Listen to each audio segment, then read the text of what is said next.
Buenos días, soy Irene Navarro, la presidenta de la Asociación Multisectorial de Mujeres Directivas y Empresarias, ANDE, y profesora de la Universidad San Pablo CEU. Y como miembro de CEDE, estoy aquí con el honor de presentar a Judith Arnal. Judith Arnal Martínez es nacida en San Sebastián, es licenciada en Economía y Derecho en ambas licenciaturas con premio extraordinario por la Universidad de Navarra, una universidad además por la que es doctora en Economía y Empresa. Es técnico comercial y economista del Estado. Ha sido premio Garrigues al mejor abogado y es investigadora principal en el Real Instituto Elcano, al cual pertenece a su comité científico. Es consejera independiente del Banco de España y miembro de su comisión de auditoría. Es además investigadora en el CEPS, en el Centro de Estudios de Política Europea, y en el ECRI, Instituto Europeo de Investigación Crediticia. Imparte clases en el Instituto de Empresa de Finanzas Internacionales y colabora con innumerables publicaciones en revistas técnicas de investigación y divulgación. Judith Arnal cuenta con una amplia experiencia profesional. Ha sido consejera del ICO, Instituto de Crédito Oficial, de la empresa pública española encargada de impulsar la agenda digital, Red.es, y de la empresa nacional de innovación ENISA, que tiene, entre otras funciones, la promoción de las startups. Trabajó durante 10 años en el Tesoro Público, llegando a ser la directora de Gabinete Técnico y de Análisis Financiero y a presidir el Sandbox Financiero y el Subcomité de Autoridad Macroprudencial de Estudios Financieros. También ha sido directora del Gabinete de la Vicepresidenta, primera y ministra de Economía y Transformación Digital del Gobierno de España. En el ámbito europeo, presidió durante más de 3 años el Grupo Europeo de Trabajo sobre Acción Coordinada y bajo su presidencia se prepararon los detalles técnicos de la reforma del Mecanismo Europeo de Estabilidad, MEDE. Así, por ejemplo, el respaldo común al Fondo Único de Resolución, la reforma de los programas de asistencia financiera cautelar y la revisión del marco de sostenibilidad de la deuda. Y también durante su presidencia se trataron otros temas relativos a la unión bancaria, como la liquidez en la resolución. Ha sido la representante española en el Comité de Servicios Financieros del Consejo de la Unión Europea, donde fue asesora en regulación financiera y asuntos europeos. Bueno, pues como han podido deducir de este espléndido currículum, Judith Arnal se ha formado, ha investigado y ha trabajado para prevenir y mitigar riesgos en un ámbito, el económico, en el que ella es experta. Su capacidad de análisis y síntesis le ha llevado a poder emitir alertas y recomendaciones y realizar informes que nos interesan por lo que nos afectan y por su significativa relevancia práctica. Sus reflexiones sobre el control de riesgo contribuyen a garantizar con eficacia la estabilidad financiera, así como para poder anticiparnos a las circunstancias y eventualidades que pueden y suelen surgir. Desde sus distintas posiciones nacionales e internacionales ha desarrollado una labor de extraordinario valor y de indiscutible utilidad. Sus opiniones, avisos y recomendaciones nos interesan y por ello estamos hoy aquí atentos a todo lo que con la colaboración de nuestro querido Pau Herrera nos pueda decir. Agradeciendo a todos ustedes, a nuestros patrocinadores Veolia y Deloitte y, por supuesto, a nuestra invitada. Les invito a escuchar a Judith Arnal, a la que podrán hacer ustedes preguntas por escrito a través de las tarjetas que tienen a disposición en sus mesas. Muchas gracias.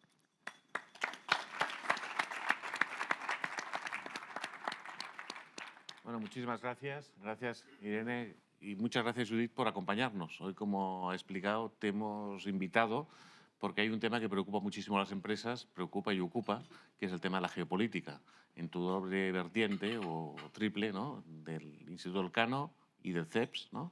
Explícanos un poco más qué es el CEPS, ¿eh? Porque el Instituto Elcano lo conocemos todos mucho más, pero el CEPS no lo conocemos tanto y creo que desarrollas una labor también importante ahí.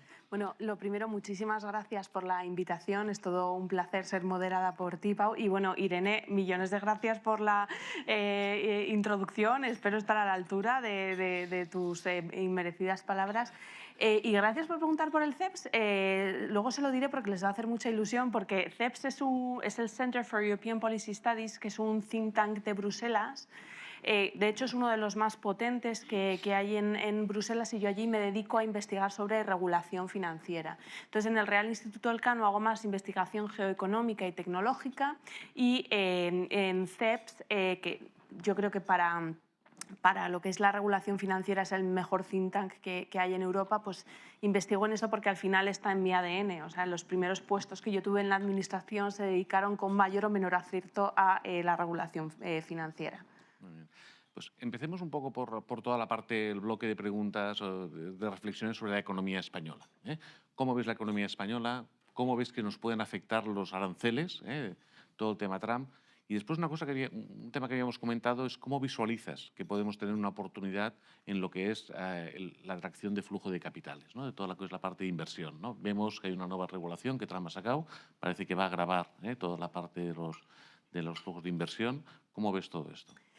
Pues yo creo que todos nos quedamos con la noticia de los titulares de que la economía española está creciendo al triple que la media de la zona euro, y que somos el principal motor de la economía europea. Eso es así si uno se fija efectivamente en las tasas de crecimiento del PIB.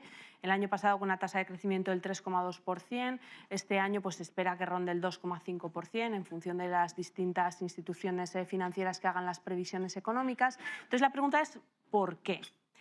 Y yo creo que, en primer lugar, hay un elemento de composición sectorial. Del mismo modo que la economía española cayó más durante el COVID-19 porque estamos relativamente especializados en servicios, y obviamente los servicios de proximidad como el turismo se vieron muy afectados por el COVID-19, en estos momentos la coyuntura económica actual está afectando sobre todo a la industria manufacturera. Entonces esto hace que países como Alemania, Austria o Finlandia el año pasado, por ejemplo, presentaran unas tasas de crecimiento económico negativas. España, como digo, está relativamente especializada en servicios, tanto turísticos como no turísticos. El turismo se ha comportado especialmente bien en España, y esto se debe a razones de diversificación tanto geográfica como estacional. Entonces, empezando por la diversificación geográfica, esta se da tanto en origen como en destino. Entonces, en origen lo que vemos es que ya no solo hay turismo de sol y playa, cada vez hay un mayor interés por turismo de interior, turismo cultural. Y la diversificación con respecto a los países que visitan España, lo que vemos es que hay un incremento de los flujos turísticos procedentes de América. América, no solo Estados Unidos, sino otros países del continente americano. Y luego además hay una diversificación estacional. Lo que vemos es que ya no solo hay turismo en verano y en primavera, sino que también han aumentado los flujos turísticos en invierno y en otoño. Pero más allá de la buena marcha de los servicios turísticos, yo creo que uno de los elementos de los que nos podemos sentir más orgullosos como españoles es de cómo están despegando los servicios no turísticos. ¿Qué son los servicios no turísticos? Pues son, por ejemplo, servicios de informática, de ingeniería, de arquitectura, de abogacía, servicios financieros, es decir, algo a lo que muchos de los aquí presentes contribuís de manera muy proactiva, ¿no? Entonces, aquí lo que vemos es que, si bien los servicios no turísticos representaban en torno al 2,5% del PIB en 1995, en 2024 ya estaban por encima del 7,5% del PIB. ¿Por qué se están comportando también estos servicios no turísticos? Pues fundamentalmente por dos motivos. En primer lugar, porque la pandemia del COVID-19, además de encerrarnos a todos en casa y suponer una mayor caída de nuestro PIB, lo que puso de manifiesto es que se podían prestar estos servicios de manera totalmente online, a distancia, sin necesidad de que hubiera presencia bien de la empresa prestadora de los servicios o de un profesional de esa empresa.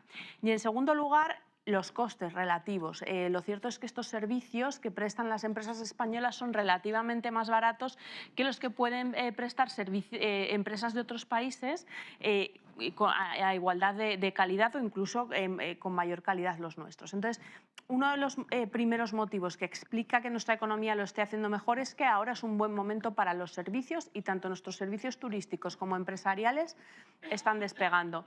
En segundo lugar, una cuestión de flujos migratorios. Si vemos los cambios de la población, por ejemplo, en Italia, entre 2020 y 2024 se redujo la población total. Sin embargo, en España ha aumentado más de un 3%. Y esto es sobre todo debido no a un aumento de la natalidad, sino a un aumento de los flujos migratorios. Y entonces lo que vemos es que más del 80% de los nuevos puestos de trabajo que se han creado en los últimos años han sido cubiertos por inmigrantes, con lo cual el empleo está suponiendo un fuerte impulso para la economía española. Este último año hemos visto cómo la productividad del trabajo está aumentando, pero quizás no lo está haciendo tanto como nos gustaría ver. Entonces, esto sí que supone una llamada de atención a que la economía española se está apoyando mucho en la creación de empleo, quizás algo menos en la productividad. Entonces, esto es algo a futuro a tener en cuenta. Y ya para terminar, es indudable, y esto liga mucho con lo que está pasando en el ámbito internacional, que nuestra exposición comercial a países como Estados Unidos o China es relativamente menor que la de otras economías como la de Estados Unidos o Alemania. Por ejemplo, el 10% de las exportaciones alemanas e italianas tiene como destino Estados Unidos frente a solo el 5% en España. Entonces, nosotros estamos más integrados con la economía, con el resto de países del euro. De modo que estas tensiones comerciales nos pueden acabar afectando, pero siempre como efecto de segunda ronda sí afecta a nuestros socios comerciales. Otro elemento que también es especialmente destacable y positivo de la economía española y en el que vosotros también tenéis mucho mérito es el desapalancamiento del sector privado, la caída del endeudamiento tanto del sector empresarial como de los hogares. Y esto lamentablemente contrasta con la situación de las finanzas públicas, donde vemos que la ratio de deuda pública sobre PIB está por encima del 100% y seguimos teniendo un déficit público que ronda el entorno del 3%. Es cierto, alguien me puede decir, bueno, pero tanto la ratio de deuda pública sobre PIB como el déficit público han caído en los últimos años. Efectivamente, así es, pero esto se debe sobre todo al funcionamiento cíclico de la economía española. Es decir, cuando hablamos de déficit público o de deuda pública sobre PIB, estamos hablando de una ratio, de una fracción. Entonces, aquí lo que está sucediendo es que el PIB está aumentando, entonces esa ratio está cayendo precisamente por el aumento del PIB, no porque realmente esté habiendo un esfuerzo de consolidación fiscal. Con lo cual, esto es algo también a tener muy en cuenta. Otro elemento que se señala como muy positivo en la economía española es que si bien en 2007 teníamos un déficit por cuenta corriente del entorno del 10% del PIB, ahora esto se ha transformado en un superávit de en torno al 3% del PIB. ¿Es positivo? Sí, pero con matices y me voy a explicar. Al final hay que tener en cuenta que tenemos, como decía, un déficit público y un superávit bastante abultado por cuenta corriente. ¿Qué implica esto?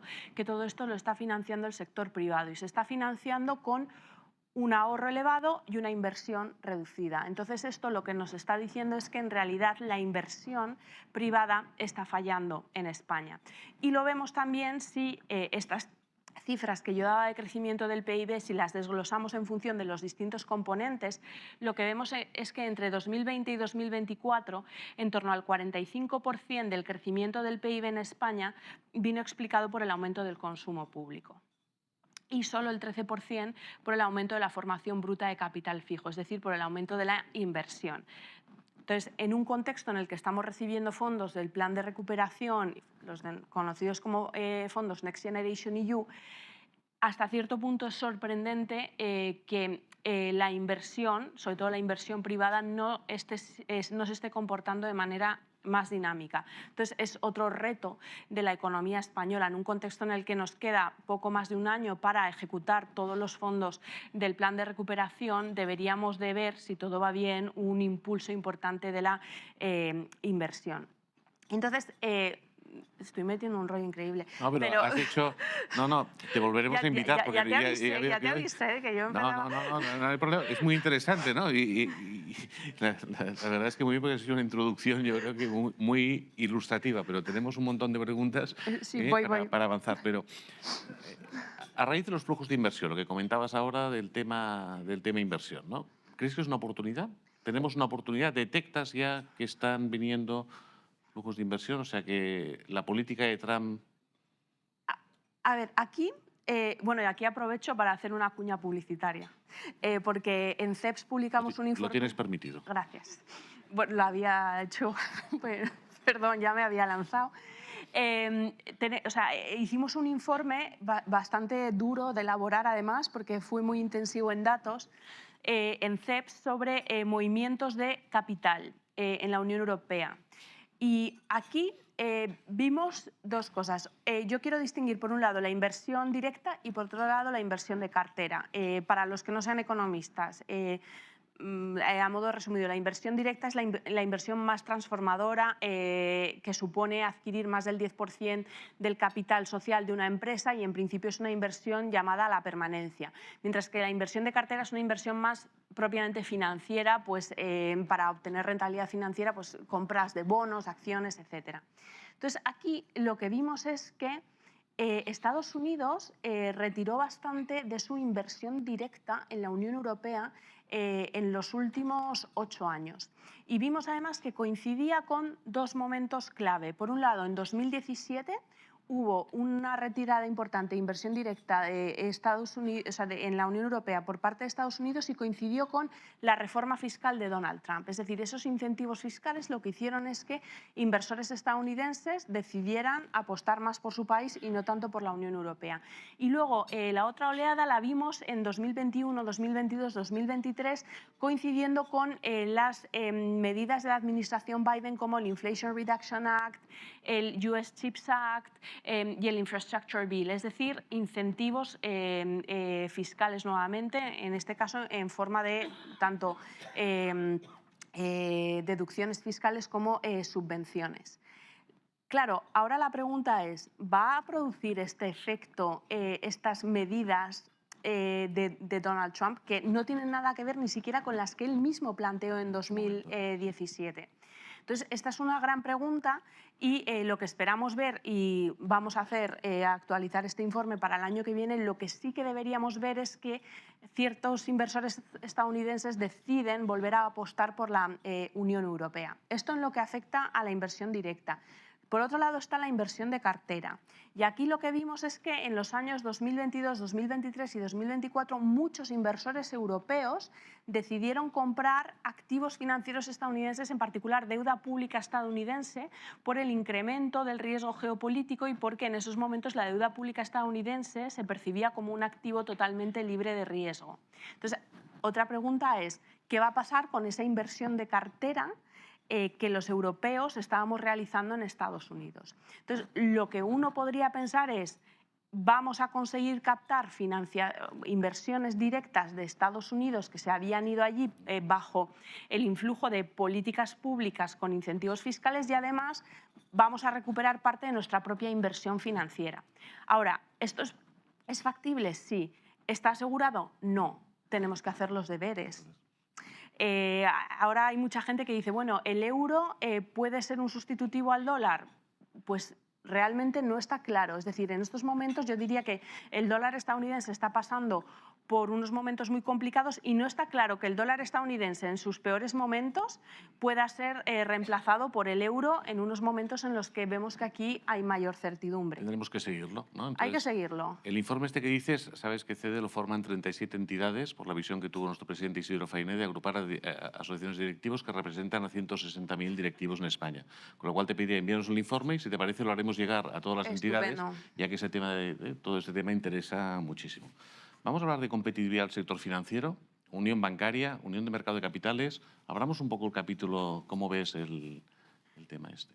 Pues la verdad es que lamentablemente a nivel regulatorio en la Unión Europea lo veo estancado. Y lo veo estancado no solo por los sospechosos tradicionales, que siempre se dice, bueno, es que Alemania y Países Bajos no quiere un EDIS, no quiere un fondo de garantía de depósitos único. Lo que no sabe tanta gente es que el Tratado del Mecanismo Europeo de Estabilidad, que introduce lo que se conoce el respaldo fiscal común al Fondo Único de Resolución, que es un elemento fundamental del segundo pilar de la Unión Bancaria, no ha entrado en vigor porque Italia no ha querido ratificar el Tratado del Mecanismo Europeo de Estabilidad en su Parlamento Nacional.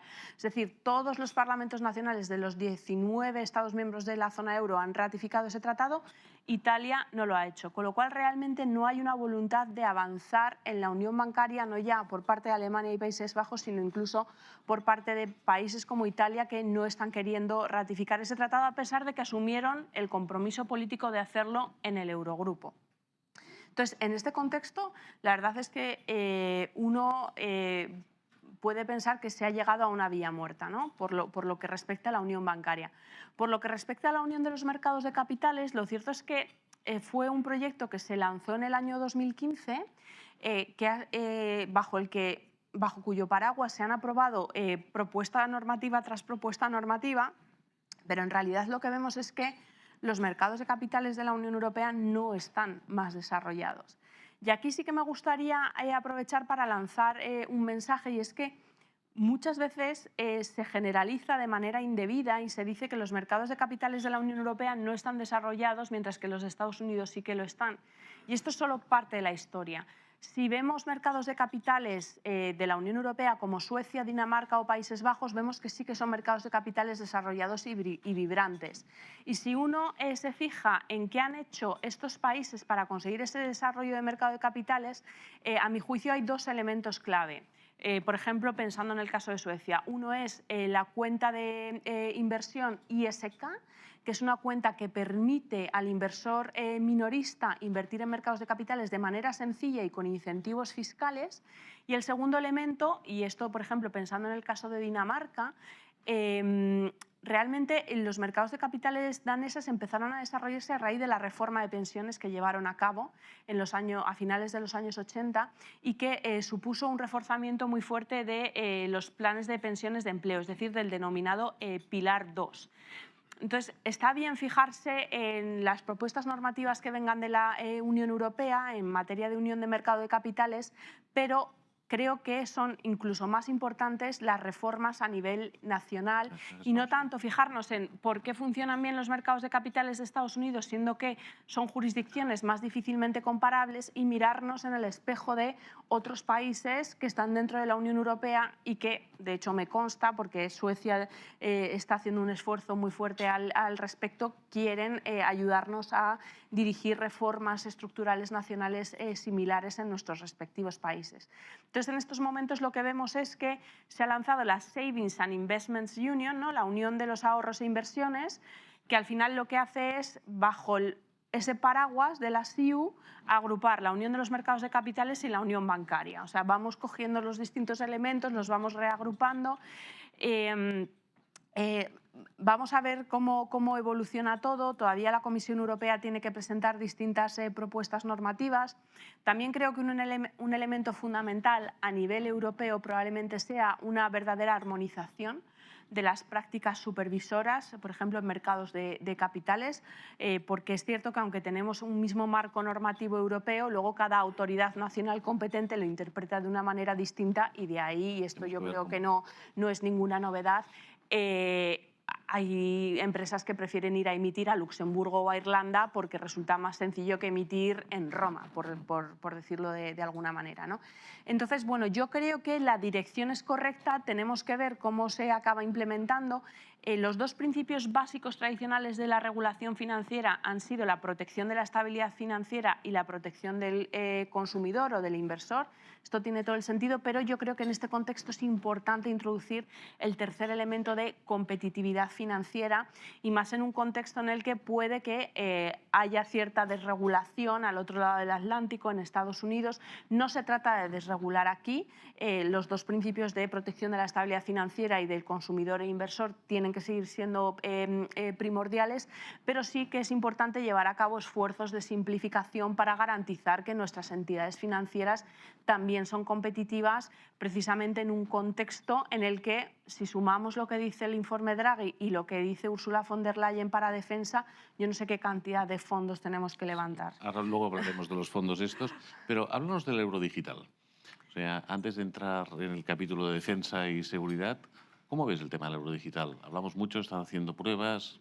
Sí, bueno, a ver, uno de los principales desafíos que tiene el sector financiero europeo es que dependemos de empresas no europeas para la realización de pagos minoristas transfronterizos.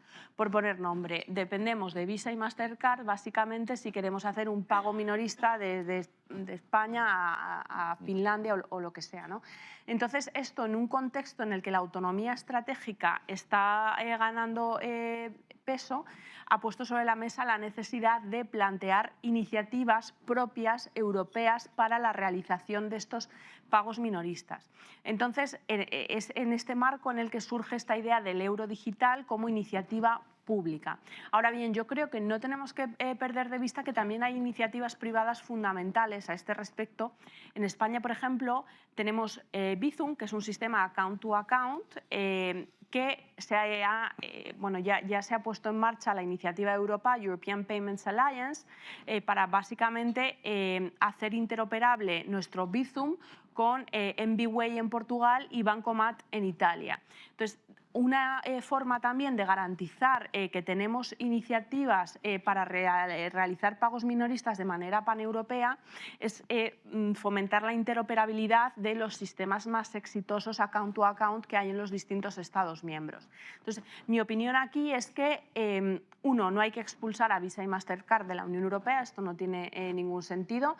Yo creo que sería una conducta proteccionista que lo único que haría es perjudicarnos y que cuanta más competencia en general haya en los mercados mejor, pero esto no implica que no tengamos que apoyar las iniciativas privadas de interoperabilidad de los distintos sistemas account to account y que además no pueda haber también una iniciativa pública como en este caso es el euro digital. Yo también quiero recalcar, porque mucha gente siente mucho miedo del euro digital y piensa que es como un instrumento malicioso por parte de los bancos centrales. Bueno, hay una propuesta normativa de reglamento que está siendo, bueno, que la propuesta la presentó la Comisión Europea, como es preceptivo con las propuestas normativas europeas, y está siendo debatida en el Consejo de la Unión Europea y en el Parlamento Europeo, con lo cual no es una decisión exclusiva del Banco Central Europeo o del Consejo de Gobierno del Banco Central Europeo, sino que también están interviniendo otras instituciones europeas que tienen una clarísima y directa legitimidad democrática, como puede ser el Parlamento Europeo o como puede ser el Consejo de la Unión Europea, donde están representados los gobiernos de los distintos Estados miembros. En este primer bloque hemos hablado mucho de riesgo geopolítico, ¿no? Y cómo las empresas son cada vez más vulnerables al riesgo geopolítico, empresas, entidades financieras, todos. ¿Cómo aconsejas tú que gestionen este riesgo geopolítico? O sea, los consejos de administración cada vez más se encuentran con situaciones complejas, ¿no? Inteligencia artificial, todo, y se ha incorporado otra más en la agenda que es la parte de esta geopolítica. ¿Recomiendas alguna cosa? La Unión Europea está pensando también en algún tipo de manual, en algún tipo de análisis. ¿Cómo lo ves tú que la empresa ha de afrontar este tema? Pues muchas gracias por la pregunta. Es una pregunta que, como te imaginarás, me hacen muy a menudo porque, como trabajo en el Real Instituto Elcano, ya todo el mundo inmediatamente piensa que soy súper experta en geopolítica, nada más. Está todo el mundo apuntando, ¿eh? Cuidado lo que dices porque... Entonces, o sea, yo creo que bajo el paraguas de la geopolítica se tienden a mezclar cosas que son muy distintas y que afectan de manera diferente a las empresas. Es decir, no es lo mismo la geopolítica para una empresa del sector textil que tiene deslocalizada su producción, por ejemplo, en países del sudeste asiático y a la que lo que más le puede interesar es ver cómo van a quedar las relaciones comerciales de la Unión Europea con esos países y de Estados Unidos con esos países, que la situación geopolítica para una empresa, por ejemplo, del sector de las telecomunicaciones, a la que lo que le puede interesar es ver qué propuesta normativa va a poner sobre la mesa la Comisión Europea en relación con lo que se conoce la Digital Networks Act y cómo va a quedar su posición con respecto a otras grandes empresas tecnológicas en sufragar los costes de las infraestructuras de telecomunicaciones. Del mismo modo que no es lo mismo para un banco que se puede ver afectado por la geopolítica pues a través del riesgo de crédito, riesgo de liquidez, riesgo de mercado, que si hay tensiones comerciales quizás se ve menos afectado, pero si hay tensiones financieras puede verse mucho más afectado. Entonces quizás tienen que tener el ojo más puesto en cómo están funcionando los mercados financieros. Y tampoco es lo mismo, por ejemplo, para una empresa de origen estadounidense que haya recibido el sello de Gatekeeper, por ejemplo, bajo la Digital Markets Act, y que esté pensando en qué va a hacer la Comisión Europea con los distintos procedimientos que pueda tener abiertos, ¿no?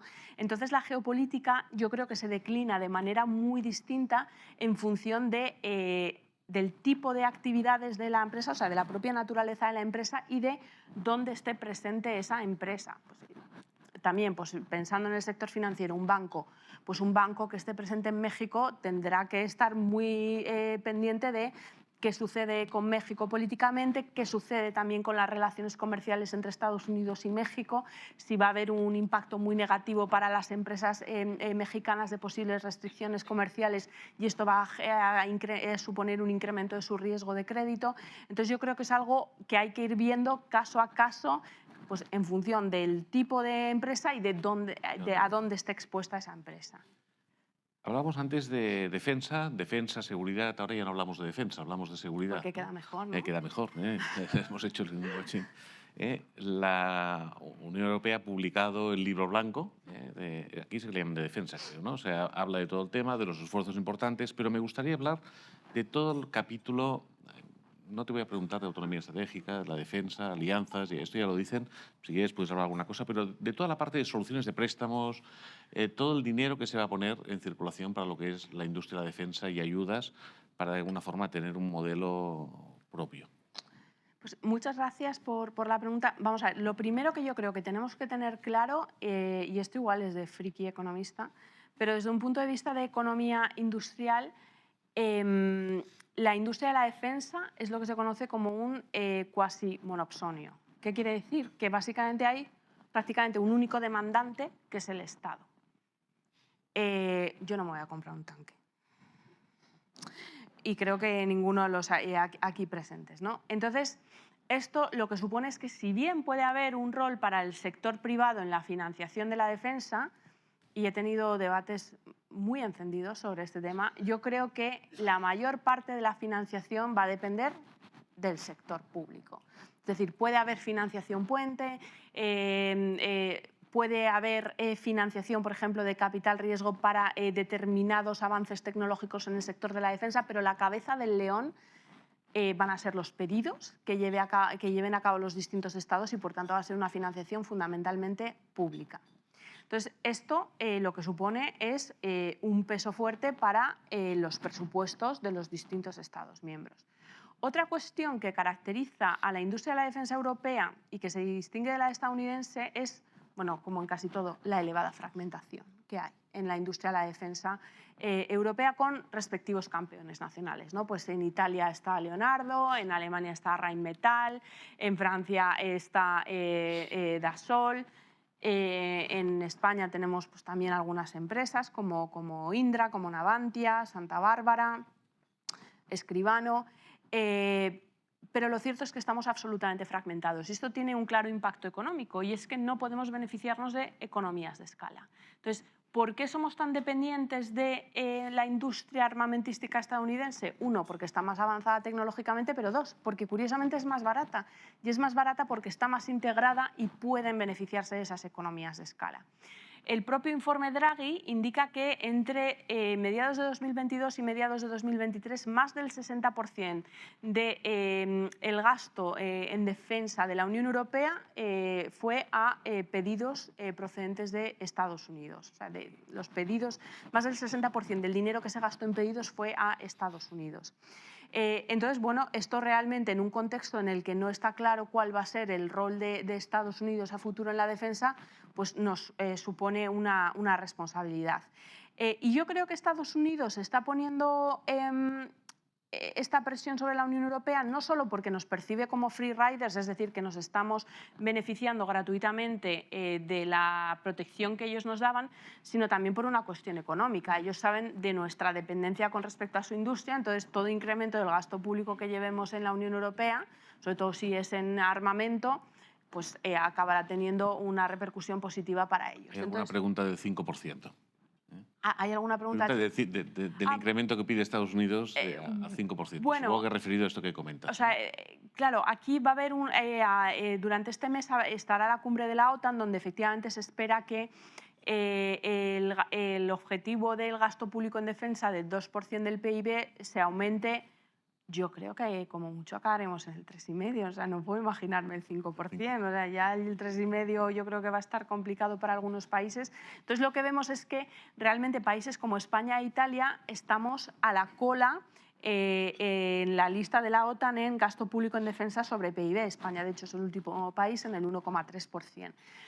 Pero, a su vez, lo que vemos también es que España e Italia han sido capaces de contribuir a misiones navales y aéreas de la OTAN, mientras que otros países más pequeños que incluso superan este umbral del 2% no han podido llevar a cabo. ¿Qué quiere decir esto? Que al final los países más grandes son los que tenemos una mayor responsabilidad en contribuir al reforzamiento de las capacidades de defensa de la Unión Europea. Entonces, ¿qué ha propuesto la Comisión Europea? La Comisión Europea básicamente ha propuesto préstamos de 150.000 millones de euros, en los que si hacemos uso de estos préstamos nuestra ratio de deuda pública aumentará y de lo único de lo que nos podremos beneficiar es de ese diferencial de tipos de interés si la Comisión Europea se financia más barato que el Reino de España en mercados.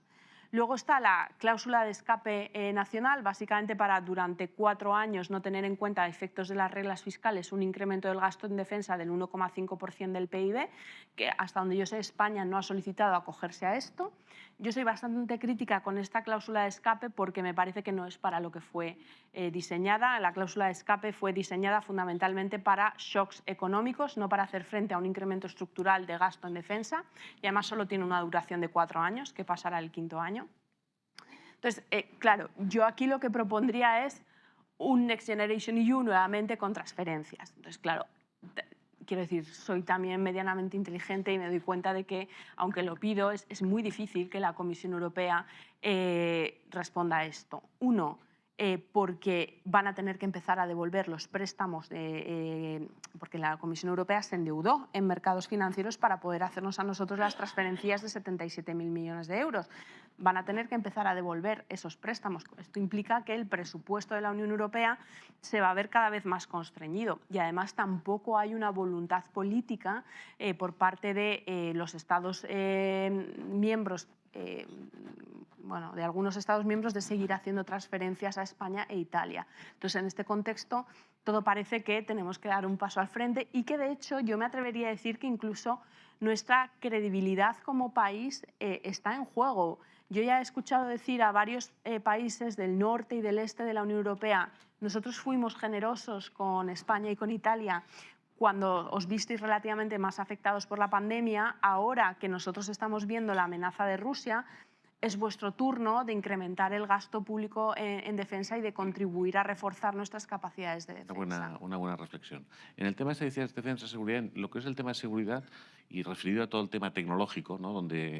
¿Cómo ves a España y a Europa en esta carrera global? Al final, la defensa, seguridad, hay una parte muy importante que es tecnología. Pues esto, si me permites, además lo voy a relacionar con tecnologías cuánticas. Nueva cuña publicitaria. Era una pregunta más adelante que sí, te pero el tema de tecnología cuántica. Pero como tranquila. me enrollo como unas personas... No, pero bien, vamos.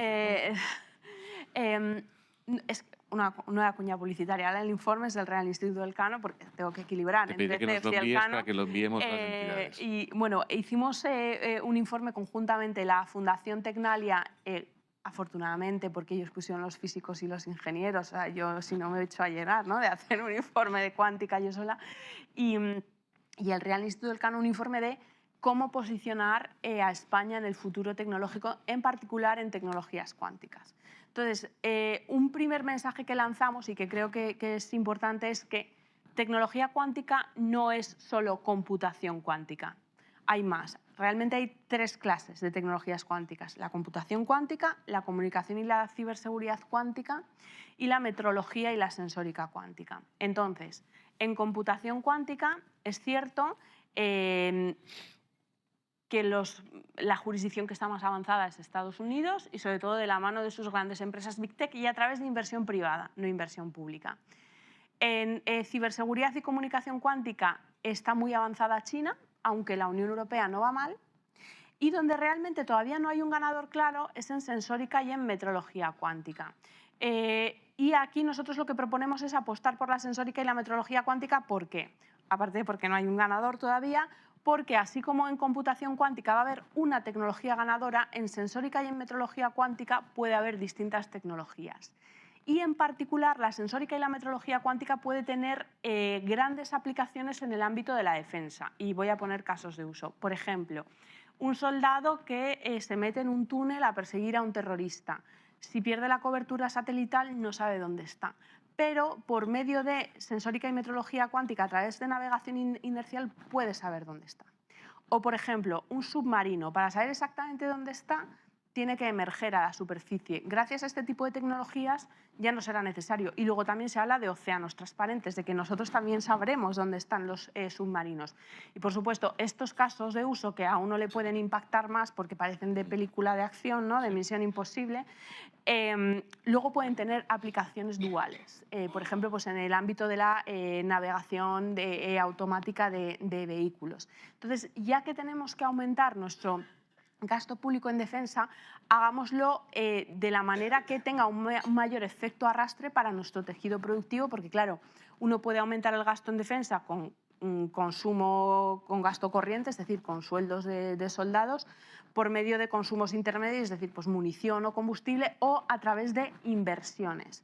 Entonces yo creo que esto nos puede permitir avanzar en nuestra defensa, en nuestra seguridad, y a la vez que nos arrastra hacia la frontera tecnológica y que tiene fuertes efectos de desbordamiento para el resto del tejido productivo. Entonces, ya que tenemos que llevar a cabo inversiones en defensa, hagámoslo pues, de la manera más eficiente posible y con efectos arrastre, de la manera más transformadora posible. Muy bien, hablemos de China, ahora que hablábamos de inteligencia artificial. Estamos dándole un buen hemos viajado por todo el mundo.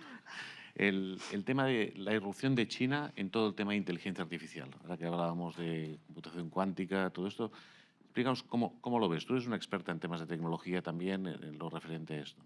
Pues realmente yo creo que toda la transformación en China empezó con lo que se llama el Plan Made in China 2025, que se lanzó en el año 2015. Entonces, con este plan, China decidió que se quería posicionar como líder industrial y tecnológico. Y de momento lo ha conseguido ya, y esto muchos de ustedes lo sabrán mejor que yo. Por ejemplo, pues en paneles solares, de hecho la industria europea de paneles solares se ha visto muy severamente afectada, vehículos eléctricos, baterías de litio, drones profesionales y civiles, trenes de alta velocidad, grafeno. Entonces realmente hay una batalla tecnológica muy fuerte entre China y Estados Unidos. ¿Dónde no estaba tan bien posicionada China? En inteligencia artificial.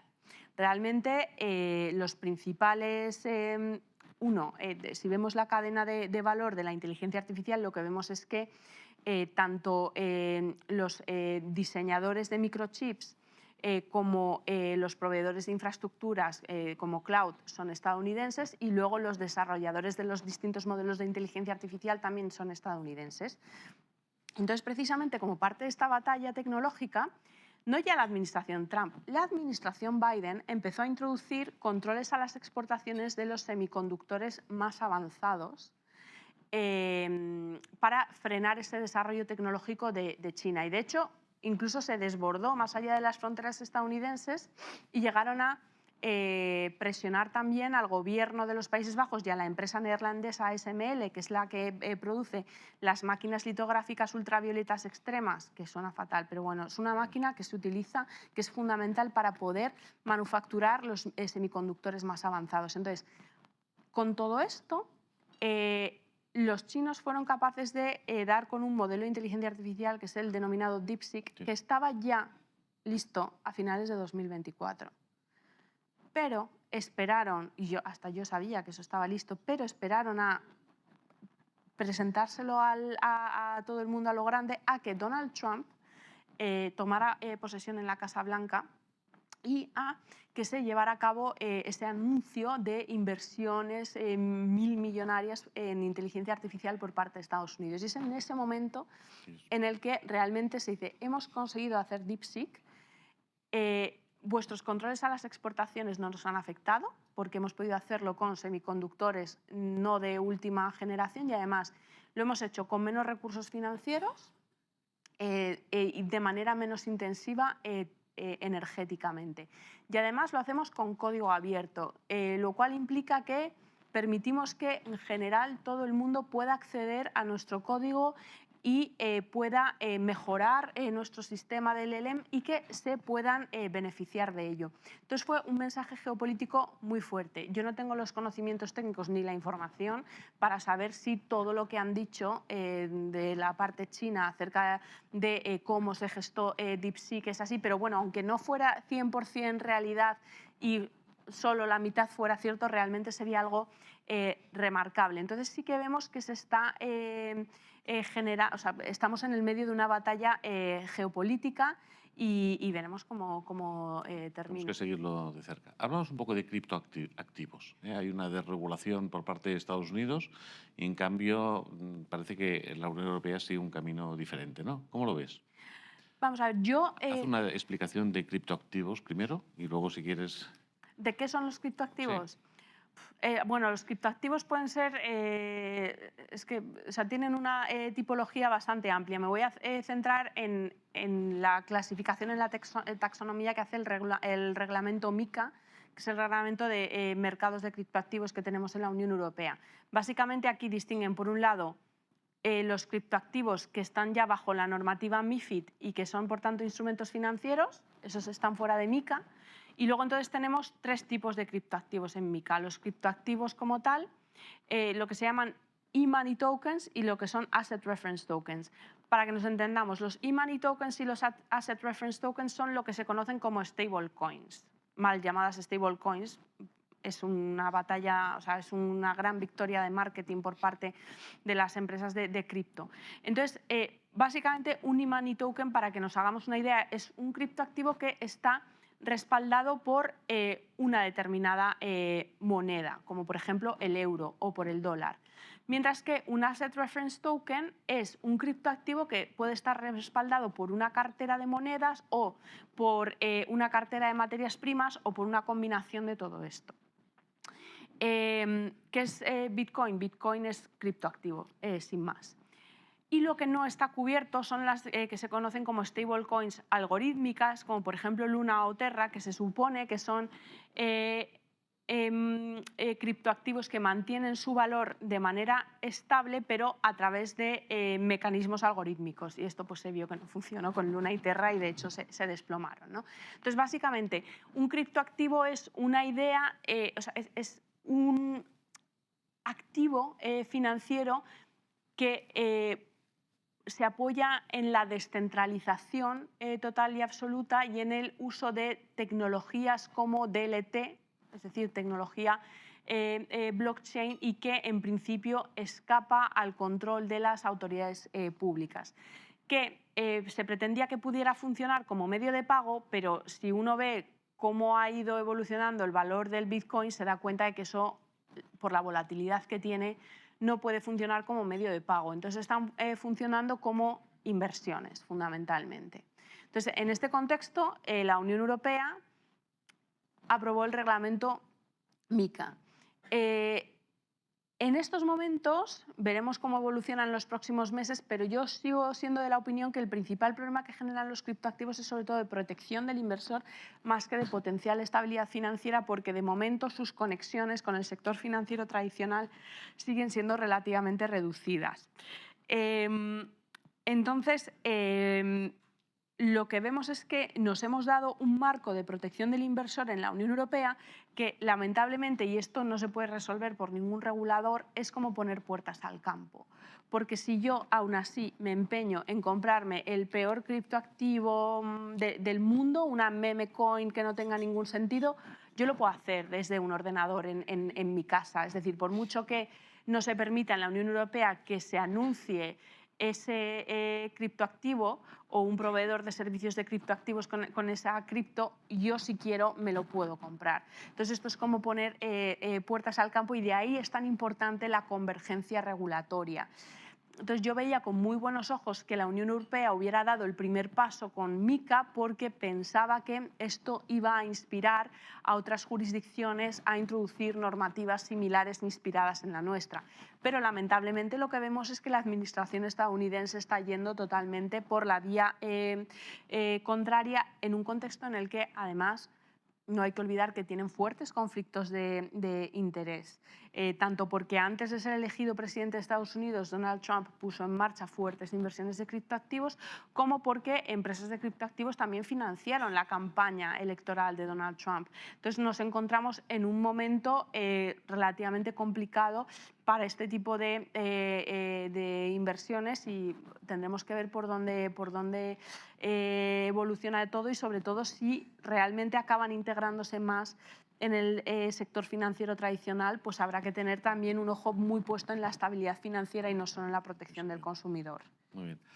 Sabes que este desayuno, hace unos años, la Fundación CD, conjuntamente con la Cámara de Comercio de España, el Foro de Marcas Renombradas y el ICEX, impulsó la Fundación Conexión España. Para, de alguna forma, lo que CD hacía a nivel nacional, agrupar a los directivos, pues agrupar a todo este directivo internacional. Por esto hoy estamos retransmitiendo en directo a toda la red de directivos en el exterior, hoy y todos los desayunos de CD, este desayuno, y le agradecemos al presidente de la Fundación Conexión España, José Luis Moretti, presidente de la Cámara de España, también, que ha aceptado el reto de liderar esta nueva fundación para agrupar al directivo en el exterior.